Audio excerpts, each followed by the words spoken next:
Universally, what we all want is peace, contentment, that feeling of being safe and secure, that we belong, connection. Universally, all humans want this.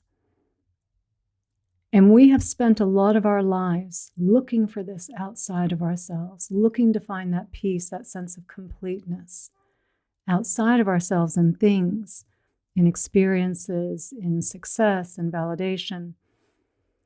And what we found is that by chasing peace, contentment, happiness on the outside, it just always seems to elude us. We get there and maybe for just a flash we feel it.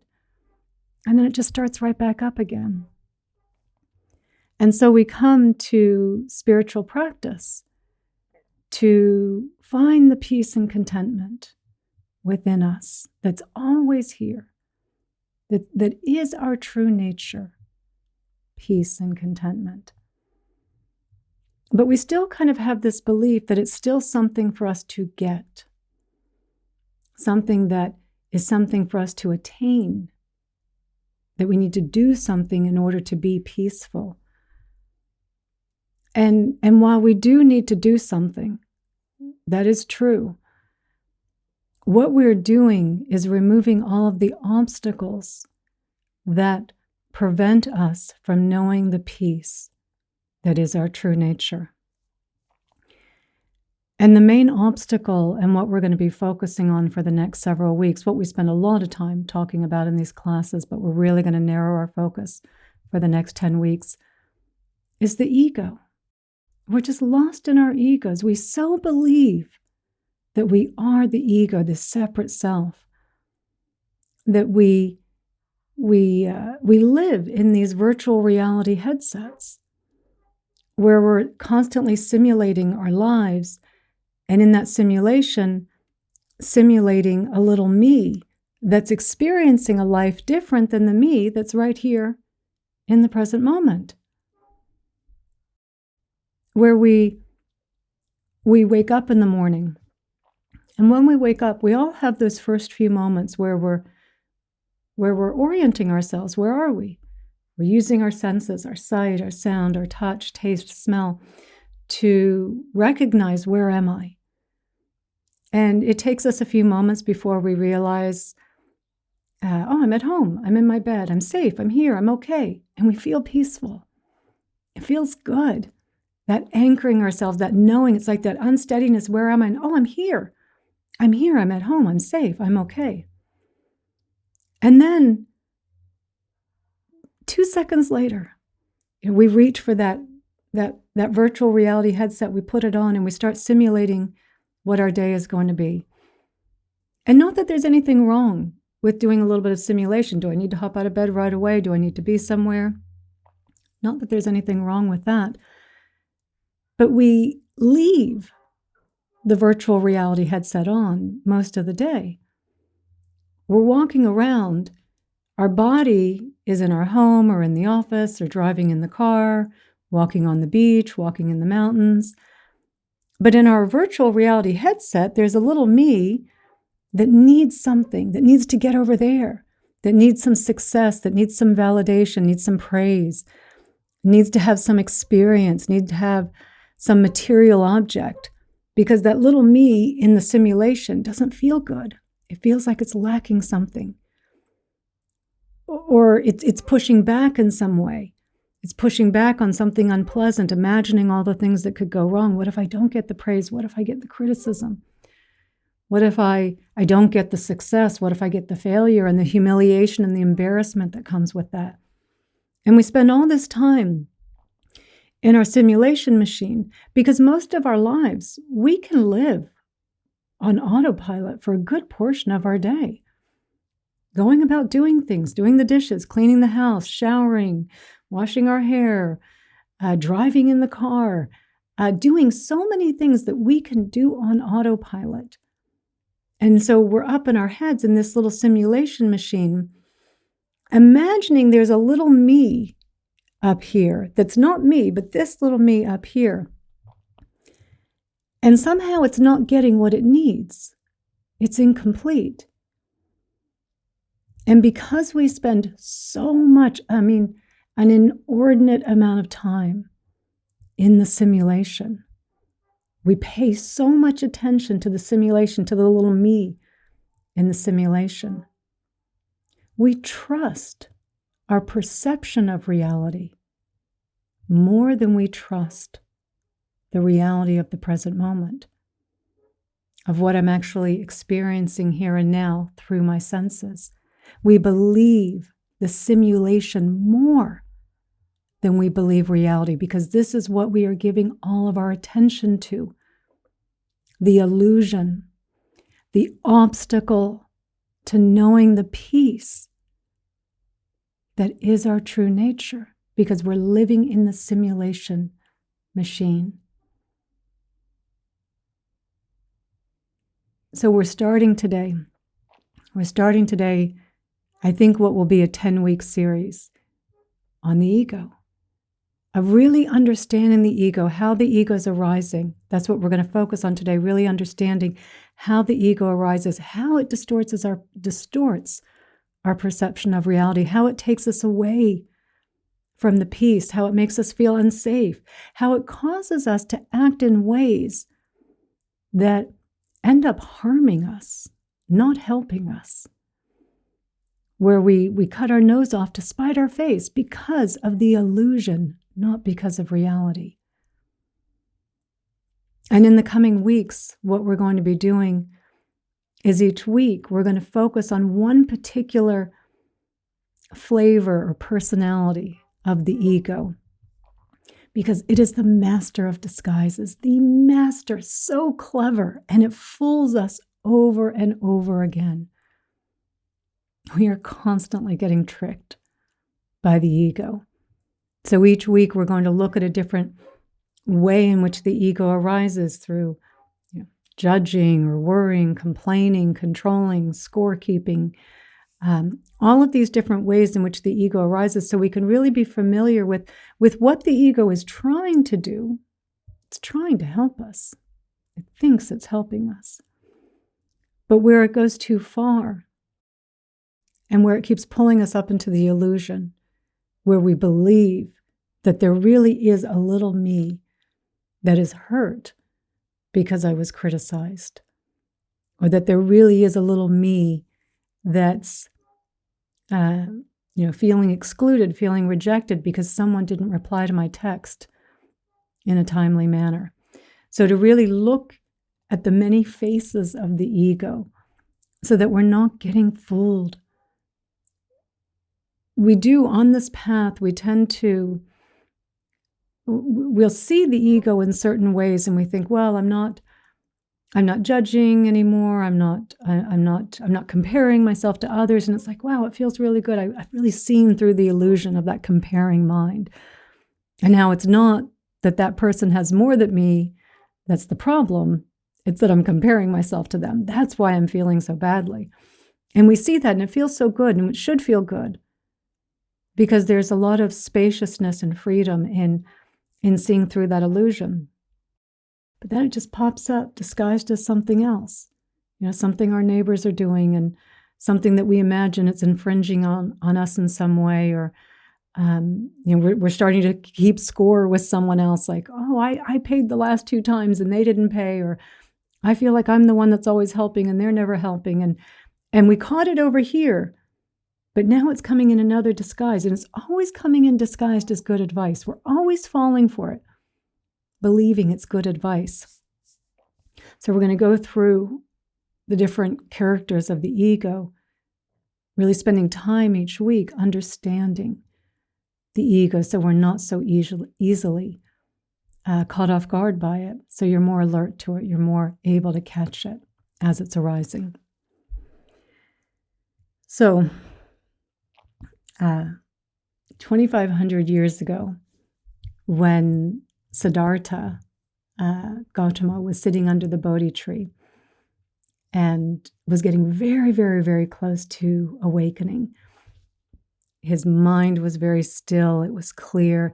He was really seeing the nature of reality, that where our suffering is coming from through our attachment to desires and fears, this illusion that we're this separate self that is attaching to these desires and fears. And the cessation of suffering is to no longer believe in the illusion of separateness, to see how this is creating our suffering. He was so close. And way off in the cosmos, Mara gets wind of this. And Mara is often depicted as the jokester, the trickster, the ego.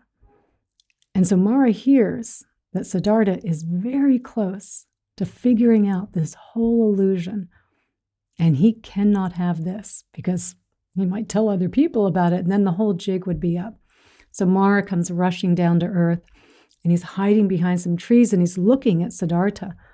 And he can see how deep in samadhi Siddhartha is, and that he is really seeing the nature of reality and how all of this is arising and passing. And he is panicked. So immediately he materializes his three daughters, his three beautiful daughters, and they're standing before Siddhartha, and they're in beautiful clothing and seductive clothing, and they're dancing, and they're trying to lure Siddhartha out of this state of samadhi, right? Bring him into desire, to lusting, to greed. And Siddhartha does not flinch a hair. Nothing moves on him. He is so deep in his samadhi. He sees through the illusion of desire, and he is not falling for it. So Mara's a little bit concerned here, and he says, okay, I know. Fear, that'll get him. Fear always works. So instantly, all these little demons appear, and they're throwing these arrows, these fire-tipped arrows at Siddhartha. And when they get within a few feet of him, they just fall to the ground, none of them harming him. And again, Siddhartha doesn't flinch, doesn't move at all. His mind completely still, completely clear, seeing the nature of reality. So at this point, Mara is freaking out. He's got one trick left up his sleeve: doubt. That will get him. So he comes out from behind the tree, and he stands before Siddhartha, and he says, who do you think you are, that you could be the awakened one? Many others have tried before you, have practiced way longer than you have, way more merit. What makes you think that you could be the enlightened one? Who would be your witness? And with that, Siddhartha, now the Buddha, the awakened one, opens his eyes, and he presses his hand into the ground, and the earth shakes. And he says, the earth is my witness. And with that, Mara realizes he's defeated, and he retreats. But over the years, throughout the rest of the Buddha's life, the rest of the 45 years of his life, Mara would still come to visit the Buddha. And when he would, the Buddha would see him, and he would say, I see you, Mara. What's going on with you today? What's wrong? What's the problem? Would you like a cup of tea? Because he didn't fear Mara any longer. He saw through the illusion. He saw that he was not the ego. And so he no longer feared it.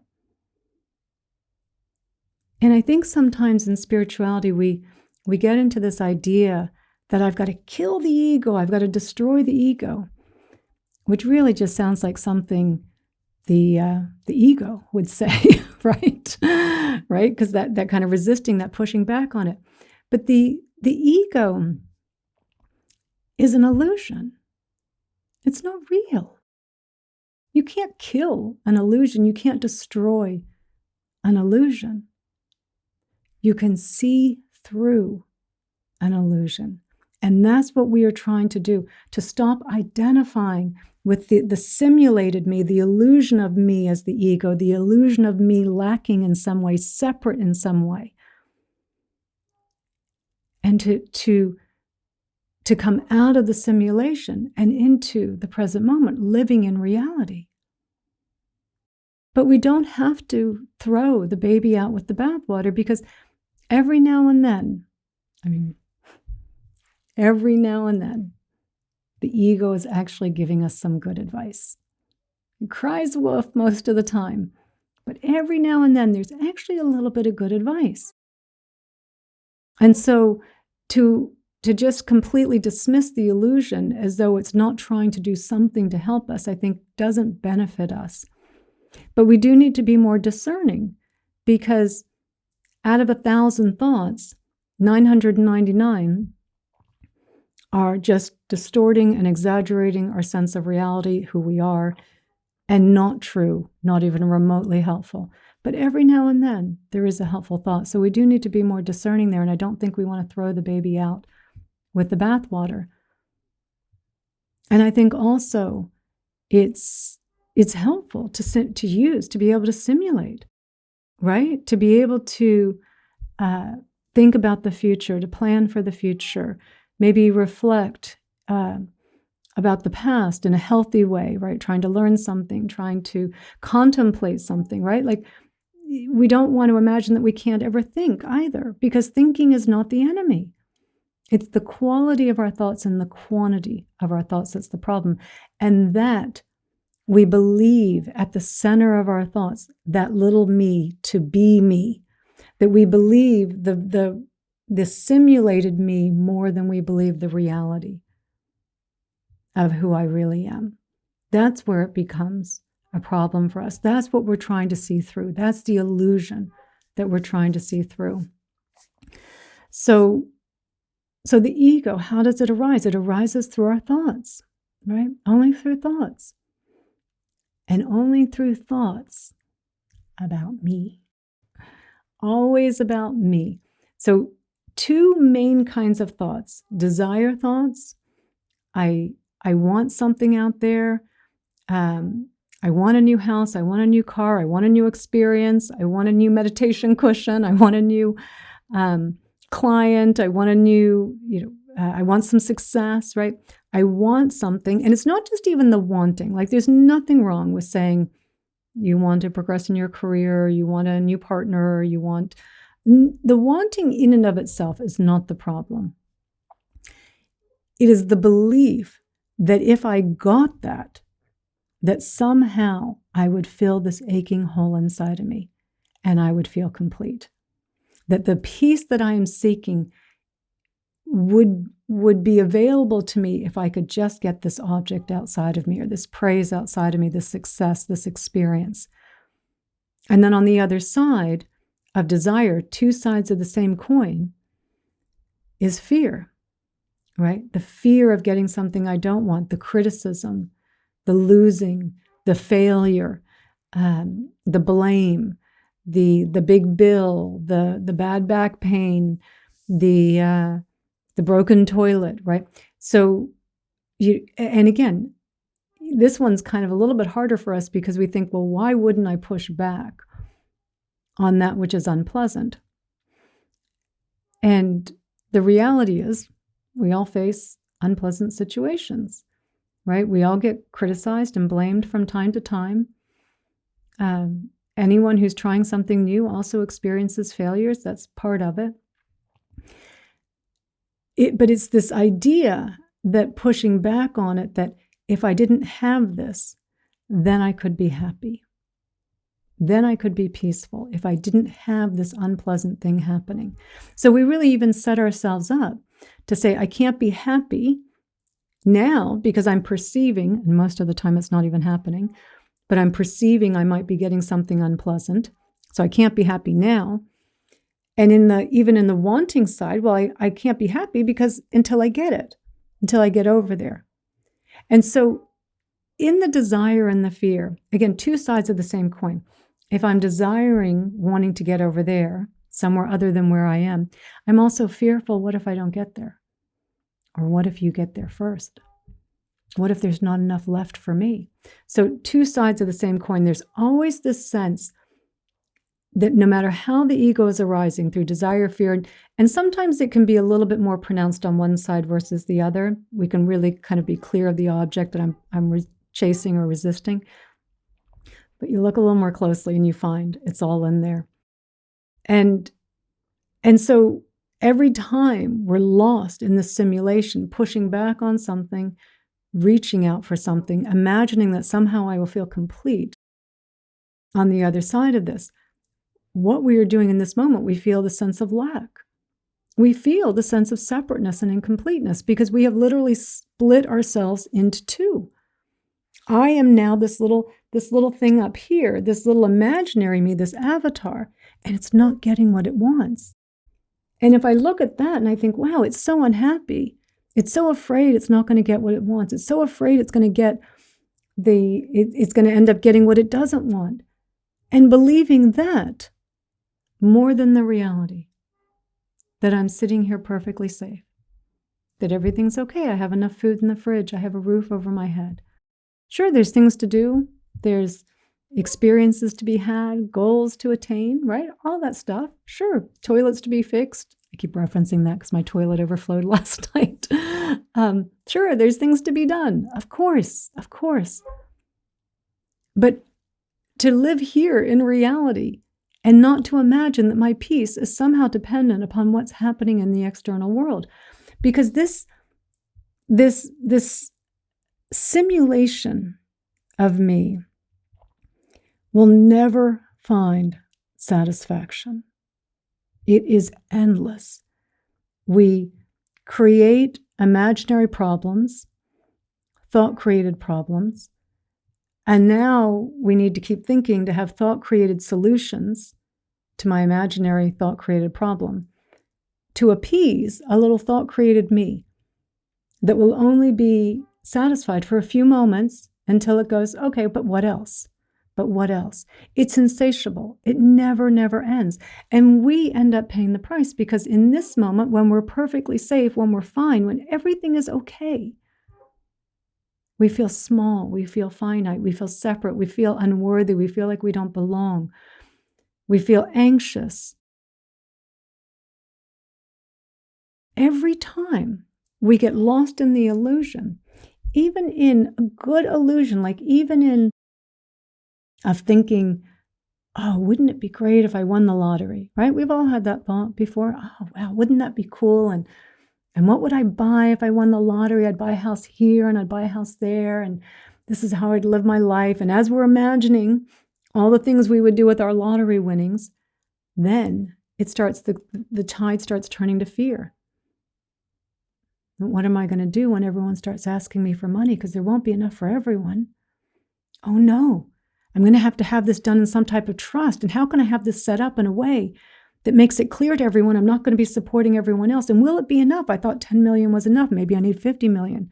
But don't forget taxes. Oh, how much am I going to have to pay in taxes? Like already we take a good what we perceive as a good fantasy, and it doesn't take long before we start bringing in the problems. And here we are now panicked about everyone asking us for our millions that we don't even have, feeling small, feeling finite, feeling as though we're lacking and incomplete. When the reality is we are complete. We are not lacking in any way. We're safe. We're okay. But because we give all of our attention to the thought created me, that is the one we believe more than we believe reality. And it is simply an illusion. It is not real. Right? It arises through thought. If I have a thought that, a thought about you're feeling excluded in some way, someone saying, oh, did you get invited to the party? And you're like, no, I didn't. Right? And so, oh, somehow I've been rejected and feeling excluded. And when you're having the thoughts later, you hang up the phone with the person maybe that mentioned it, or you're back on your own, you're doing something, you're on autopilot, and the thought keeps coming up, oh my God, I was rejected. Oh my God, what happened? Why wasn't I invited? What's wrong with me? Right? And I feel the attention is all on this little me, this wounded little me, the little avatar in my thought-created simulation, that the little thought-created me is rejected, is small. No one must like it. Something's wrong. I'm in danger. I'm afraid. And we feel it in our body. We really feel it. But then something happens, and for some reason the thought goes away for a bit. Maybe someone calls and we're talking with them for a little bit, and we hang up the phone and we go, what? Something was bothering me before. What was going on? Oh, that's right. I was rejected. And up it comes again, the little wounded me once again. But where did it go when we weren't thinking about it? Was it just very small? Right? We just didn't see it. Doesn't exist. It only exists in our thoughts. It only arises in thoughts about me. What do I want to feel complete? What do I not want to feel complete? What are they doing over there, and how is it affecting me? Right? Because don't underestimate the ego's ability to make everything about me, even when it has nothing to do with me. It makes everything's about me. What do they think about me? What do I think about me? Through these thoughts, there's a little wounded me, a little hurt, lacking, incomplete, unworthy, unlovable, separate. Everyone else is having a good life, but not me. Look at my little avatar. Everyone else is happy, has the perfect partner, perfect job, going on fun holidays. But not me. I'm separate from all of this. It's an illusion. It arises through thoughts. And when those thoughts about me go away, so does the ego. But we don't see that. We still just think, oh, well, I forgot for a moment, but now it's right back again. And we just keep chasing our tail in this cycle. But the ego arising is no different than how a rainbow arises. A rainbow arises through causes and conditions. Everything arises through causes and conditions. But a rainbow arises through specific causes and conditions. A certain amount of water in the air, the light at a particular angle, and a human being. Because we see in that particular light wave spectrum to see the rainbow. You take one of those conditions away, and the rainbow doesn't exist. It's not that it becomes small. It does not exist. You take one of those conditions away. And the ego is no different than the rainbow. An illusion, simply an illusion. And of course, I know we would say, well, but there's consequences in the thought created me, because maybe something really is going on. Maybe it was trying to get my attention, because remember, 1 out of 1,000 thoughts, not a scientific number, just my estimate of its accuracy. 1 out of 1,000 thoughts, it might be telling us something that we need to be alerted to. It might be telling us something useful where we need to set a boundary with someone. Someone's behaving in a way that's toxic. Where we do think, yeah, this situation isn't working for me anymore at this office. The boss has become too toxic, or I'm not saying that I got looked over for a couple of promotions, let's say.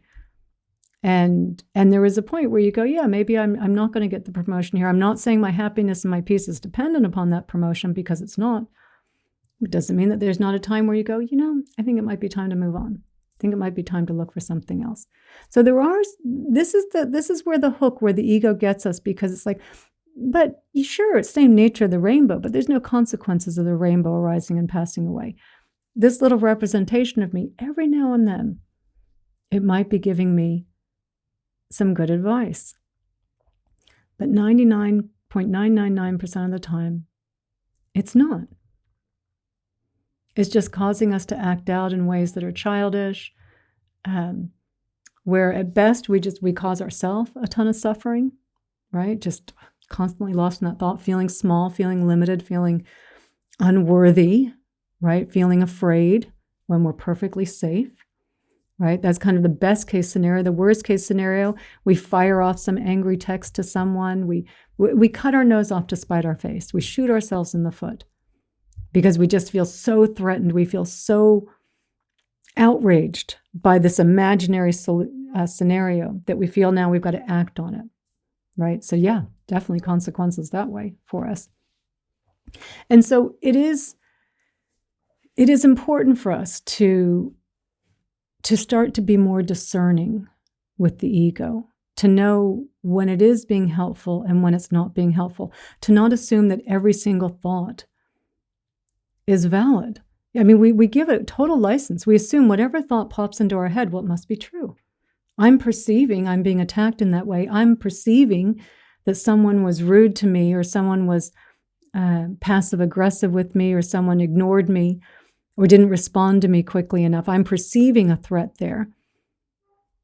Most of the time it has nothing to do with us, right? We never think, well, maybe we could give them the benefit of the doubt.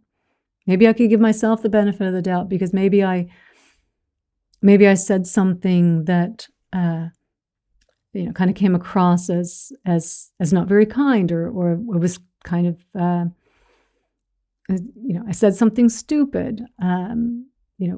I embarrassed myself in some way. Instead of, we automatically just go right up, oh, yep, I'm a loser, I'm an idiot. I'm the only one in the world that's ever said anything stupid.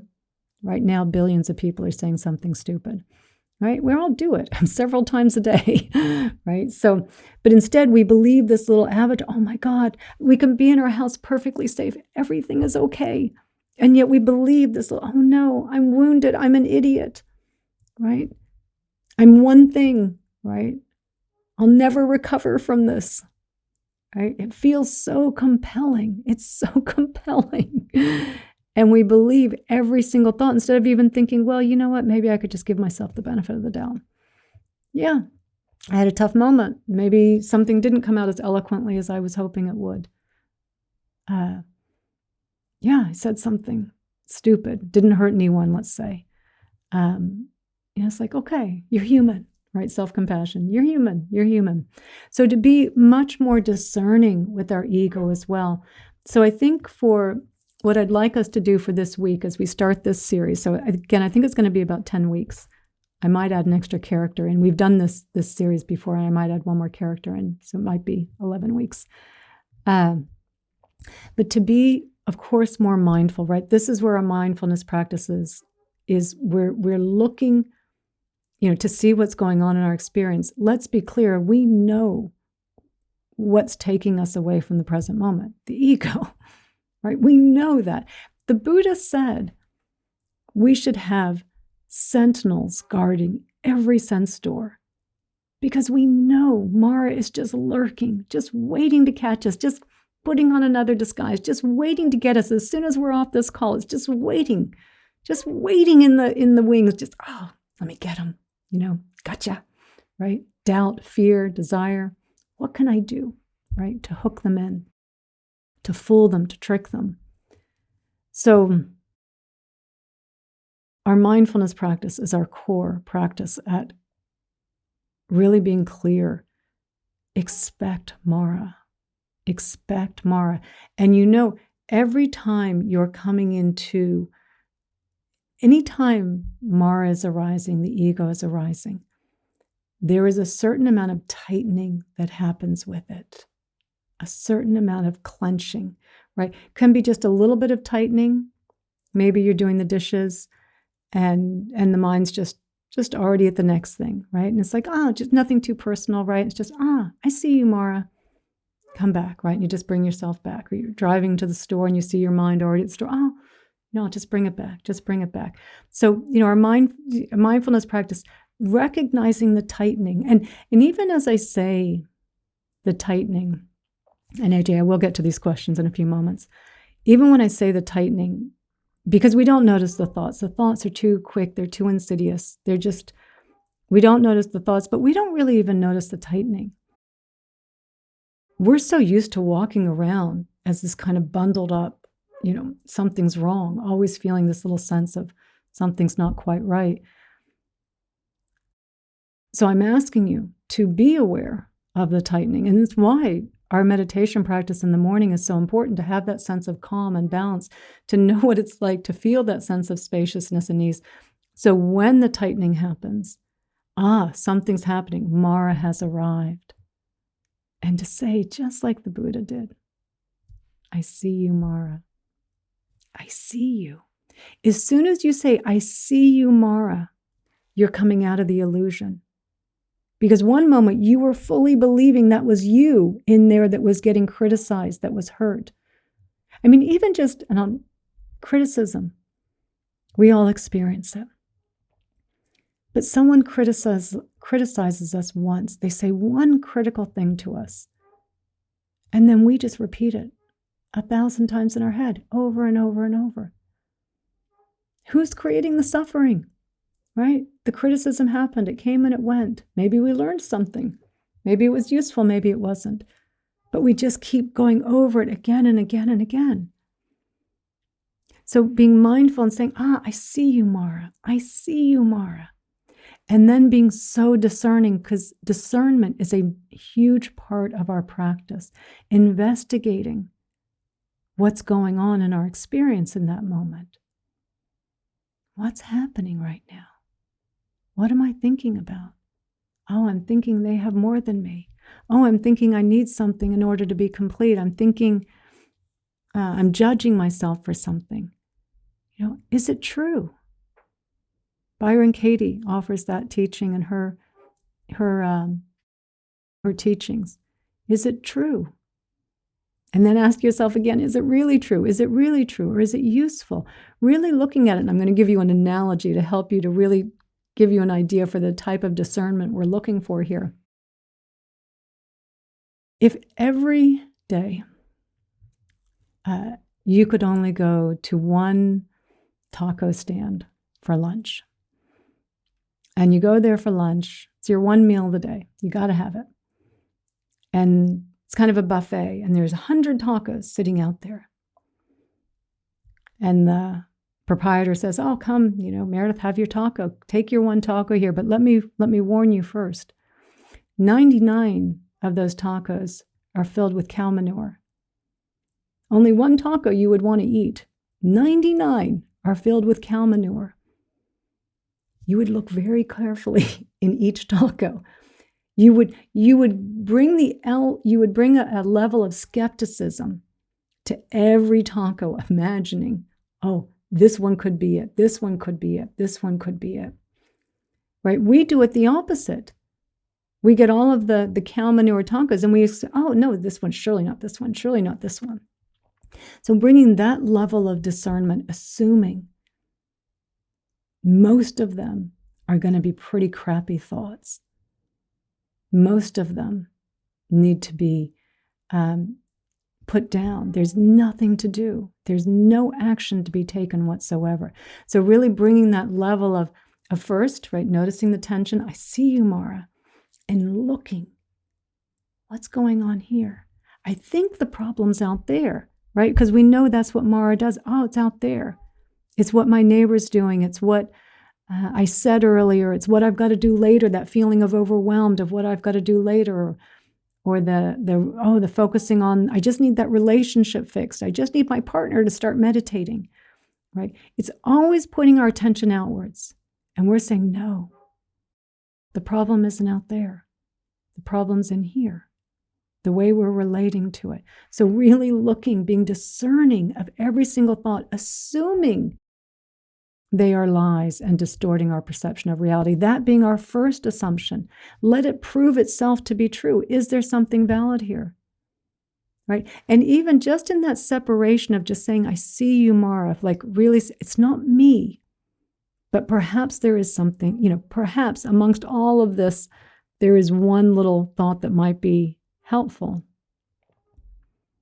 And seeing it in that way, we're not as fearful. We're not as wrapped up in it. So we can be more discerning that, maybe I should go, maybe I did say something that could have been perceived as threatening or rude or unkind. And I just think I would rather take an action and just say something to the person Like, yeah, that's a healthy response to go and say to someone, I hope I didn't hurt your feelings. Not from the standpoint of, oh my God, I need them to tell me I'm okay, right? How many times do we go for forgiveness because we need them to make us feel better, because we can't stand the little wounded me up here that hurts someone? But instead recognizing, oh yeah, that behavior happened. And I didn't mean to hurt them. That wasn't my intention. I hope they're not hurt, that it's not about me. I hope they're not hurt. So if there's an action that's coming out of it, it's more appropriate. Or if it's an action, like maybe it's someone that is hurting us. It's a relationship that doesn't feel good, where you don't feel like there's a reciprocal, reasonable balance of give and take in the relationship, where you don't feel like you even want to be around the person. And it's like, yeah, I really don't enjoy being around them. It doesn't feel good. Maybe they're complaining a lot. They're dealing with something and they can't get over it. And every time you're with them, it feels like a therapy session, right? And so, a thought like that, like, okay, my happiness is not dependent upon this. That's the key. My happiness, my sense of feeling complete, the peace that I ultimately seek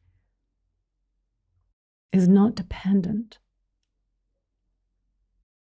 upon, whether I have this relationship resolved or not. Something perhaps needs to be done. A boundary needs to be set. Maybe a conversation needs to be had. Maybe a conversation doesn't. Maybe it can naturally just fall apart. Just not engaging much with that person anymore, making that call. But never imagining that my happiness is dependent upon the resolution of this. Because if I make my happiness dependent upon it, I will suffer now. And then ultimately, when it gets in some way resolved, I will just continue the pattern of then, well, now what else? What else? The ego is insatiable. Insatiable. It is never satisfied. It will have a moment's break. And the moment of satisfaction that you actually do feel when you say got the object, or you pushed the unpleasant object out of the way, the reason you feel peace is because the ego, the illusion, you've dropped out of it for a few moments. The thinking has ended for a few moments, but only to start right back up again. It's not the objects, it's not the experience, it's not the praise, it's not the criticism, it's not the validation. It's not the getting what we want or the not getting what we don't want. Those things are all just moving pieces for all of us, right? We have experiences, some are more pleasant than others, and that's fine, right? Enjoy the pleasant. Yay, it's fun, right? Enjoy it, have gratitude. And when something's unpleasant, we deal with it. We don't push back in our minds, I can't believe this is happening to me, as though I'm the only person on the earth that's ever been criticized, or didn't have a text responded to, or lost a client, whatever it is, right? As though I'm the only person this has ever happened to. Because that's another telltale sign of the ego. It's always making us feel so that we are so fundamentally broken and separate. But it is the arising of the ego that creates the separation in the first place, and then sends us on this wild goose chase our whole lives, looking for peace, just kind of getting there for a moment, only to have it pulled out from under us again. We'll never find it in the ego. That's the illusion that we are waking up to. You are not separate. You are not this little avatar. It can be a helpful representation at times. Planning, imagining what you might want to do in the future, maybe change careers. It can be a helpful little avatar for us. But don't get confused and believe that the avatar is you. It's not you. It will only take you further away from the peace, the contentment, the spaciousness that you want. The peace and space and contentment that is here right now. So for this week, really focusing, being really mindful of just Mara, noticing the tightening. I see you, Mara. I see you. Being discerning about the thoughts, assuming that 99% of them are outright lies and distorted. But still investigate to prove that to yourself. So you can keep bringing yourself back to the present moment. Oh yeah, I'm safe, I'm here, I'm okay again. And notice that difference when you come out of it and you're like, oh, I'm here. Oof. I really believed it for a moment. I really believed it. And now I feel the peace. It really is here. But because we keep giving our attention to the illusion, we believe the illusion, we trust the illusion, we don't trust the present moment. So it's a practice. It's a practice. I see you, Mara. I am not buying what you are selling today, right? See it more clearly. So being more on the lookout, you know it's going to arise. He's hiding behind the trees. He's hiding under your desk, behind your chair right now, just waiting to come out. But you're more prepared. You're more prepared. You know he's going to come out. You know that tension that arises, that feeling of fear, and you'll investigate it with a skeptical eye, not presuming innocence, but presuming guilt to begin with, flipping it the other way around. And then when you're back in the present moment, feeling the peace that is here right now. Feeling the peace. And then next week, we will start to bring in some of the ego characters, kind of look at some of the ways in which the disguises of how it really comes out, really bringing our level of awareness on the different flavors or the different faces of the ego, even more so, even more awareness, because the ego lives in the unconscious. If we're unconscious, the ego rules us. But once we become more aware, once we become more mindful, once we're on the lookout for it and we start to see the different ways in which it's arising, it doesn't stand a chance. Right now, Mara's in the cosmos going, oh no, they're going to figure me out. Yes, that is the objective, to know the peace that is your true nature, to know the peace and the contentment, the feeling of being complete and whole, and that sense of belonging that is here right now, to be here in reality so that we can see how everything is arising moment by moment, how we are arising moment by moment, to see the beauty in this world, the interconnection, the interdependence. Every time you send a heart, and even your comments, and Sue, thank you for your donation, right? You are affecting me. My words, affecting you.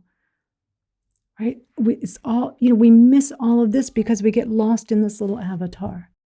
So we're bringing much more awareness to it, much more putting a spotlight on it. This is the main obstacle, the ego. This is the main problem for us. We think we are the ego. You are not. Absolutely are not.